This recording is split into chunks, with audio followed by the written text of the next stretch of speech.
কিরে চাকরা মাতে কি চিন্তা করতেছস? চিন্তা তো করি মেলা কিছু। তোর তো মনে আসা ফোন হইলো গরু না করে দিবে চলি কো দিলি। আরে ভাই এনকে মেলা সংকট আছে, গরু টুরেনকে কুরবানি ধাম না, একটা ছাগল কুরবানি দিরো। আচ্ছা আমি কইলাম আমার কথা আমি কইলাম তুই দেখ না দোষ নাই। আচ্ছা আমি একটা ছাগলই কুরবানি দিই। কিরে চাকরা খালি চিন্তাই করস, ছাগল যদি বেশ ছাগলটা দিছিলি। ভাই আগে থেকে এনকে আরো সংকট আছে, তার জন্য চিন্তা করতেছি। এই যে একটা ছাগলের বদলে একটা মুরগি দেরো আমি। আচ্ছা আমি আমার কথা কইলাম তুই দিলে দে না দিলে না দে। আচ্ছা দিমুনি মুরগি। কিরে খালি চিন্তাই করস পরে যে কি মুরগি নাকি দিবে সেটা দিছিলি। ভাই আমার কাছে আরো সংকট, আমি দেখো না খালি চিন্তা হুকে গেতেছি। আচ্ছা, এরপরে আমি একটা ডিম দিমুনি, একটা ডিম। আমি আমার কথা কইলাম তুই বাকিটা বুঝে না। আচ্ছা আমি ডিমই দিমু। কিরে পরে মানে কি দিবে চলি দিছিলি। এবার ডিম দিতে চাইছিলাম না, আমার কাছে ডিমের টেহাও নাই, কোনো কিছু নেই, এত সংকট। একটা আমি ফরিং দিল।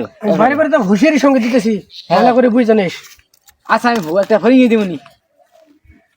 কি ভাই আজকে বারে নবই হইছ দিছিলে ফরিং দিছিলে। কে এলাকার মতো কি ফরিং এর অভাব? দোলার মতো ফরিং নাই, কেন ধরে ধরে খায় না ফরিং এর অভাব। হাই রে চেংরা রে, মনের আশা তো পূর্ণ করে দিবে আল্লাহ, দিবের সে দিতেছস না।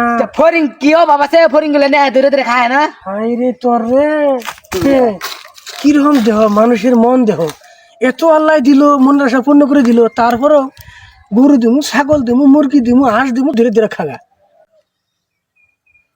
আল্লাহ রে, কি স্বপ্ন দেখলাম। হায় রে হায়, আমার মানে কোনো বিপদ হয়নি। আল্লাহ জানে, এবার মানুষটা ঠিকঠাক করে দেওয়া না গো।